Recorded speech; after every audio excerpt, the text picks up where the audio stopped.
Hi வர்ஸ், welcome to the hidden real channel.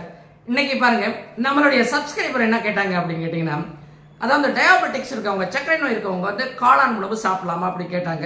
அதற்கான பதிலாக தான் இந்த பதிவு நம்ம செய்துக்கிட்டு இருக்கோம். இப்போ கையில் இருக்கிறது வந்து பாருங்க, இது மஷ்ரூம் பவுடர் ட்ரை பண்ணி நம்ம போட்டு வச்சுக்கோம்.